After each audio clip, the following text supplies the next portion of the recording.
one day, I get to my drum teacher's house. I'm ready for my lesson. I walk downstairs and put my books away, getting ready to go. And he tells me, I've got this record you got to check out. So I'm excited, some new music to hear. I assumed it was going to be something like intense and crazy. And it was in its own way, but it was something very different for me. He put on the first Vital Tectones record. If you're unfamiliar, that's Steve Smith, Victor Wooten, Scott Henderson playing just really cool fusion. And then the track opens up. The first track is called Crash Course, and it has Steve playing just this fat open groove with an insanely huge sounding kick drum, which is funny because if you flip it around, it's a 20 by 14. I'm sitting here with 24s that didn't sound that big. I just couldn't even believe what I was hearing.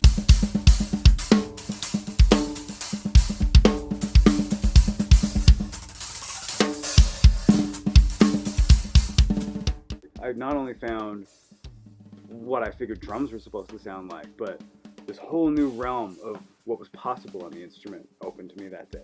Then one day I was walking into my local Long and McQuaid store, and what do I see sitting up on a rack? They had a brilliant black D-Lite kit, which is the same thing as now as Pro Lite, or you can even get them in SQ2. It's a vintage maple shell. One thing led to another. We worked out a deal with an offer I basically couldn't refuse, so I got myself together, I got all my finances in order, and I came back the next day and I grabbed the kit. So I get everything cleaned up, get it all set up, and I tell myself I'm going to do all my practicing. I'm going to get all my work done on the D-Lite kit. And then when I was done for the day, I was going to have my reward be going back to playing on the Masters kit. So I'd have, my big drum set I could do whatever I want with, play all the crazy kind of stuff. It's similar to how I set kits up now. The only problem is when I first hit that D-Lite, I realized that SONOR sound I'd been chasing, that unmistakable, just lush, woody openness to the toms that I'd never heard anywhere else. I all of a sudden realized that wasn't studio magic. That wasn't some guy engineering a session with a compressor I'd never heard, or an EQ or something crazy like that. It was just what these drums sound like. You hit these drums, you get this big, warm, beautiful, open, woody tone that I can't even describe any other way than just the SONOR sound.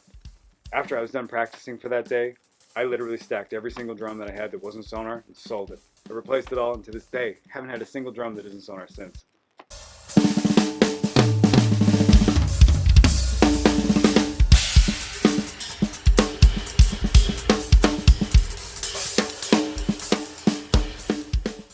I assumed after tuning everything individually I'd need to just tweak a little bit, but somehow when I sat down, everything was just right. It was another one of those just magic experiences where I sat down and somehow it was better than I expected. That sound of acoustic perfection, that sort of SONOR sound that I've been talking about earlier, that I've been chasing for so long and finally found with my D-Lite kit, was better with these drums. I couldn't even understand it. I was speechless, in fact.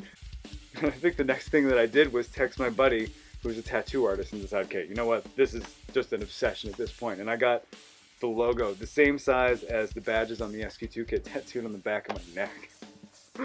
Yeah, I guess I'm SONOR for life.